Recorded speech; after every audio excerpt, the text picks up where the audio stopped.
ஒருத்தவங்க ஜாதகத்தில் செவ்வாய் நல்லா இருக்கணுங்க. வீரியம் அப்படின்னு சொல்லுவீங்களா, ஒரு வீரியம், ஒரு வைராக்கியம், ஒரு வீரம், அதுக்கடுத்தது உறுதிமொழி எடுத்துக்கிறது, முன்வைத்த காலை பின் வைக்க மாட்டாருங்க, சொன்ன சொல்ல தவற மாட்டாருங்க. இப்படிலாம் ஒருத்தரை பார்த்து யாராவது சொல்கிறாங்கன்னா அவங்க ஜாதகத்தில் செவ்வாய் வலிமையாக இருக்குது அப்படின்னு அர்த்தங்க. செவ்வாய் ஒருத்தவங்க ஜாதகத்தில் நல்லா இருந்துட்டாலே அவங்க உடற்பயிற்சி எல்லாம் பண்ணுவாங்க. நடைப்பயிற்சி, உடற்பயிற்சி, ஜிம்மெல்லாம் வச்சு நடத்துகிறது, அந்த மாதிரிலாம் பண்ணுவாங்க. இப்போ செவ்வாய் தான் வீரதீர சாகசங்கள்லாம் பண்ணணும் அப்படின்னு சொன்னால் அதுக்கு செவ்வாய் நல்லா இருக்கணும். விண்வெளியில் பறக்கிறதா இருந்தாலும் சரி, அல்லது மண்ணில் பல சாதனைகள் செய்யணுமா இருந்தாலும் சரி, எல்லாத்துக்கும் செவ்வாய் தாங்க காரணமாக இருக்கிறார். அதே மாதிரி இந்த விளையாட்டில் பெருசாக வருவாங்க இல்லைங்களா, பெருசாக வர்றவங்கள்லாம் செவ்வாயோட ஆதிக்கம் உள்ளவங்களாக இருப்பாங்க. செவ்வாய் உங்கள் ஜாதகத்தில் நல்லா இருக்கணும். சந்திர காவியம் அப்படிங்கிற நூல் என்ன சொல்லுது, 3, 6, 10, 11 லக்னத்துக்கு 3, 6, 10, 11 செவ்வாய் இருந்தால் அவங்களுக்கு நிறைய வீடு, சொத்து இதெல்லாம் இருக்கும், பூமி வாங்குவாங்க. சிலெல்லாம் பாருங்கள், கண்ணுக்கு தெரிஞ்ச வரைக்கும் அது வரைக்குமே நம்ம இடம்தாங்க, எல்லாம் நம்ம பூமி தாங்க, எல்லாம் நம்ம காடு தாங்க, எல்லாம் நம்ம கழனி தாங்க அப்படின்னு சொல்லி பெரிய பெரிய எஸ்டேட்டுக்கெல்லாம் சொந்தக்காரங்களாக இருக்காங்க இல்லைங்களா. அவங்களுக்கெல்லாம் ஜாதகத்தில் செவ்வாய் பலமாக இருப்பார்.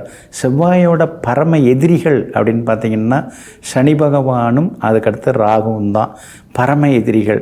இந்த 2 கிரகம் சேர்ந்துருந்தால் செவ்வாய் பலவீனமாயிடுவார். அப்படி இருந்தாலே கோபம் அதிகமாக வர்றது, கூச்சம் அதிகமாக வர்றது, இந்த மாதிரி சொல்ல வந்ததை சொல்ல முடியாமல் தவிக்கிறது, தொண்டை குழி வரைக்கும் எட்டி பார்த்துது, சரி வேணான்னு சொல்லி விட்டுட்டேன் அப்படிங்கிறது, இல்லைன்னா ஏடாகூடமாக பேசுகிறது, இந்த மாதிரியான பாதிப்புகள் எல்லாமே ஒரு வகையில் இருக்குங்க.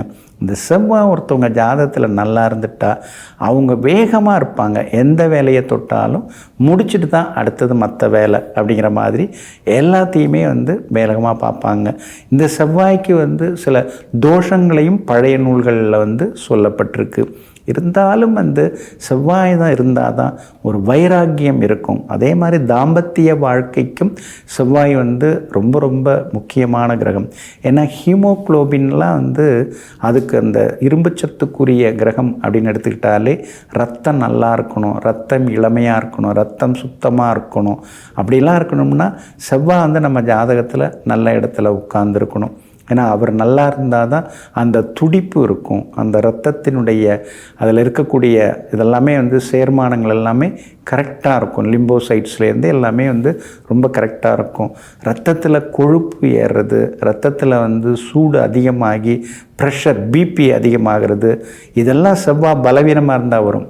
கண்ணியில் செவ்வாய் இருந்தால் கூட வரும், கடகத்தில் செவ்வாய் இருந்தால் கூட வரும்.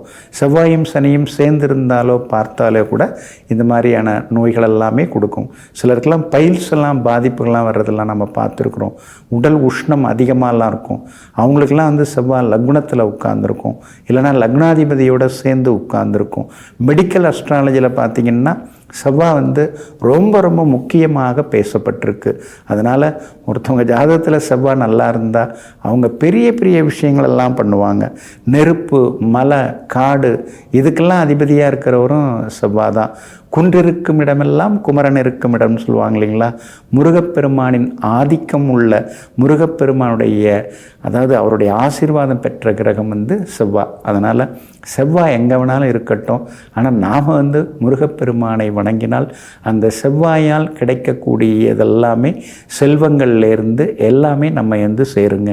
நெஞ்சிற்கினியவர்களே, மங்கள வாரம் ஆகிய இன்றைய நாள் உங்களுக்கு மகிழ்ச்சியையும் மன நிறைவையும் அள்ளித்தரக்கூடிய அற்புதமான நாளாக அமையட்டும். மீண்டும் நாளை காலை சந்திப்போம். நன்றியுடன் உங்கள் ஜோதிட முனைவர் KP வித்யாதரன். வணக்கம்.